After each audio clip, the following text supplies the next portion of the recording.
What's happening, folks, and welcome to another episode of Stars of Tomorrow FM23 series, where we look at some young talent on Football Manager and we see how they get on the course of their careers to give you guys that insight knowledge on a player before you make that big purchase on your saves. Don't forget, if you use the channel, you want to see more content from a Football Manager, hit the subscribe button and hit the notification button as well to be notified when videos go live. Down below for the Let's Play channel, which is non-football content, and the FIFA channel, which is obviously FIFA. Today's player is Rasmus Højlund. I was probably wrong. It's probably way off, but I'm going with it. Striker, then Danish striker who is at Atlanta. Won't join in the first season because he's just signed for his club, but still someone worth looking at. He's got 2.5-star current ability and 3 maybe 4-star potential. His max potential, which is 170. He has a range of the 140 to 170 range. I've obviously stated that was 170 range, so you guys see the best version of the player you can get. Attributes that stand out. He's a very I don't think this guy could be a cam. He's definitely a striker, even though it says he can play 2 positions. Thing that stand out is finishing. Is 15 already at 19 years old, so straight away impressive. Good work rate, good teamwork, good determination, bravery, anticipation, and very well-rounded physical stats. There's nothing there negative at all, really. Usually it's like one of those stats like a 5 or a 7 sometimes on players, but on this occasion it isn't. It's pretty good. So I'm very pleased. So I'm very excited to see how that develops over the course of the video. Development, as you can see here, he's got a very strong left foot and a fairly strong right foot, so 2-footed arguably. Can be pressing forward, can be target forward, advance forward. He's 6'3" and he's got a jump range of 15, so very physical striker.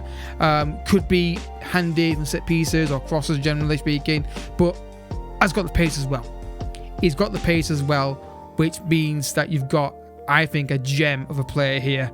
I'm excited by this guy. I really am, in terms of how we can develop. So I've done a scout report for you guys. Now, in case you notice, I do scout reports just for the simple reason, Manchester United every time, just for continuity and keep things basically consistent.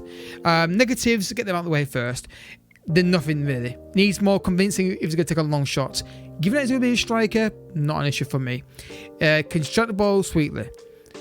Could adapt well in the country. Spirited individual, can play cool positions, possesses a fair amount of pace, very consistent, and good understanding of the language. Now, this, of course, is Manchester United. That's, goes out. This is obviously maybe different for your save if you're doing another team outside of the Premier League. Obviously, he's just joined Atlanta from Sturm Graz, which in Austria, for £14.75 million. So you can't get him in the first summer transfer window. Maybe in January, maybe, but definitely next summer is when you iron this guy up. So you can do a proper scout report on himself and keep an eye on him and consider it. Obviously, maybe this video is one of the video that's making you guys go for him. Right then, so let's go to the first jump of about 4 years and see how he starts off his career. Alright folks, he's moved to the Premier League, to Aston Villa, and straight away the physical stats have improved. As you can see, the jumping reach, pace and strength being the highest ones, 16 or above.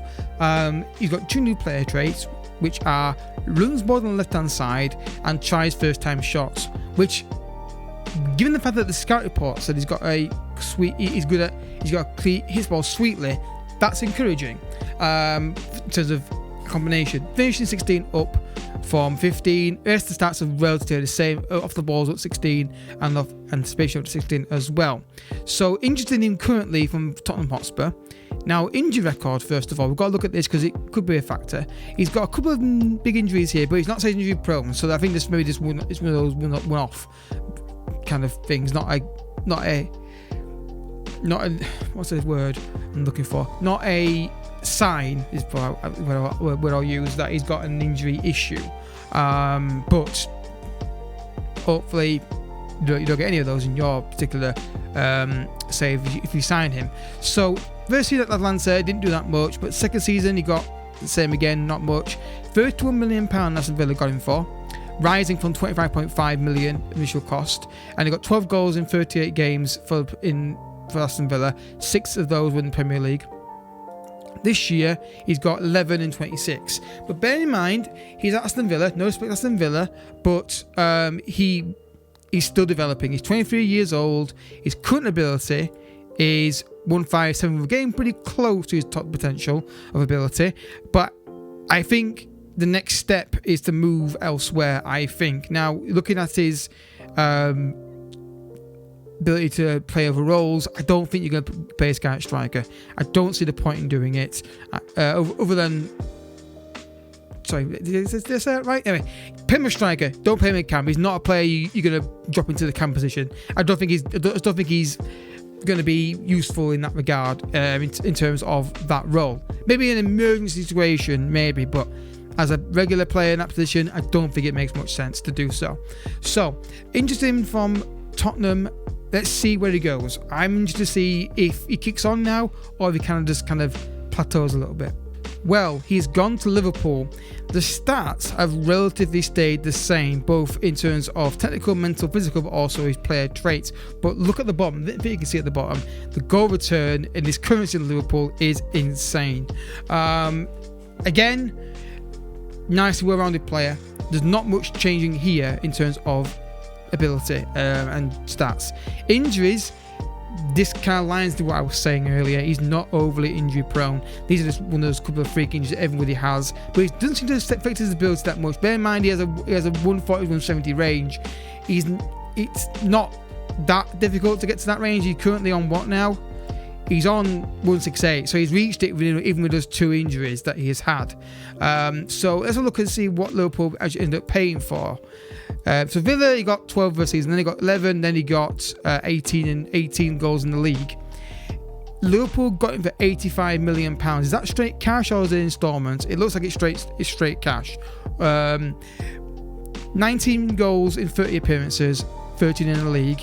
Then he got 27 in 44. 15 of those in the league, and then this season 36 goals. So he's increased his goal return every season at Liverpool, and by a significant amount as well. 19 in the first season total, then 27, then up to 36. So his goal return is increased massively. Now, is that down? I think it's a combination of being at a better club, bigger club that dominates the ball more, has better players, and also his general development is obviously increased as well. But £85 million is a lot of money. Now, is he worth that amount of money? You'd argue on this, based on the stats on the screen here, to the technical, mental, and physical, no, maybe. But the goal return, I think, makes it justifiable. But I'd say get this guy early on. If you're going to sign this guy, get him quickly, because based on this simulation at least, he will be expensive. He's got the strength, got the pace, got the jumping reach, very well rounded physical stats. It looks like he's got an eye for goal. Clearly, he's got like 48 goals in 97 appearances in the league for Liverpool. This is a really, really top striker who I think you should definitely be looking to get. Injury record, again, like I said, not a massive issue. Obviously, don't know if that is, but yeah, the only downside I can see to him is the technical. He's not overly technical, but where he needs it, he's got it. He's got the heading, he's got the finishing, he's got technique and the composure. So he's got what he needs for striker. If you're looking to play him in a cam, I think you would struggle with this guy. But don't play him at striker. Get the balls in the penalty area to him. If you play, even if you don't play crosses at the penalty area, he's off the ball movement 17. So anticipation is good as well. So I think he'd be fine in a normal passing system as well. But obviously with corner kicks, you may want to target him with that jumping reach, that strength and pace. Not pace, but strength, jumping reach, anticipation, which I'm guessing. Yeah, so I'm just going to look at this because I'm assuming that would be balls over the top, or also maybe when the ball's wide and there's a corner kick, seeing where he can get space. So definitely something that will make him a deadly player. It's a shame we can't look at how he scored his goals in terms of left foot, right foot, headers, how has he done it. But then again, that kind of stat would be more relevant if that's not really relevant too much because everyone plays differently. But it'd be nice to see if he's got a mixture of it, because that means that he can do either kind of style of football. Anyway, let's continue. I want to see how his goal return goes. He's got 32. Can he beat that? I think he can. Let's see if he does it. So he's still at Liverpool, guys, and physics at 30 years old, this is basically his peak now. If we go any further, we're going to see a drop off in his stats. And it's basically that's exactly the same. Physically, he's an absolute marvel. He's absolutely insane. Get this guy in the team, and he has broken the 30 goal mark, as you see at the bottom there. Injuries, again, not an issue for me. A glancing view, I can see there's nothing really concerning me in terms of injuries.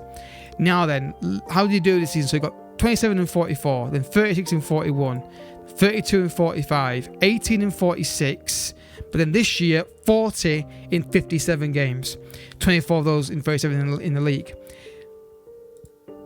Insane player. Not overly expensive if you can get him early on for that fee. If you can get him from £31 million, I think you've got one of the gems of the game this year. The downside to him is, if you don't get him early, I think potentially he's going to be really expensive to buy. I mean, he's already got that valuation is insanely high, but I'm not sure how much he'd actually cost to get him out of Liverpool at this stage. But even at £85 million, he's getting 30 goals a season. I don't think it's necessarily, if you structure it in a certain way as well, like installments and also based on goals and appearances and trophies won or whatever, it's not actually that bad. He's two-footed as well, which is even better. He's not very strong on both feet, obviously, but he can use both feet, so you don't have to worry about, oh crap, make sure he's on his weaker foot. I don't think it really matters. And the fact he tries first-time shots, it means that you can put any kind of ball into him on his foot, and he'll hit it, and he's comfortable on either foot. So, plus side, two-footed, great physical stats, fantastic. Good mentals for off the ball, composure and anticipation, which are vital. Good finishing and technique. Downsides. Only downside I can see, he's not overly technical, but doesn't really matter too much. But the big downside to him is the cost of him if you don't get him early. And the fact you've got to wait for him as well. So, might be worth you. If you can't sign him in the first January window, in the first summer window, obviously, but you can at least put a scout report on him and monitor him. And hopefully, if there is a bidding war for him, which I don't know if there was bidding war for him, I expect there might have been from when we moved from Villa to Liverpool.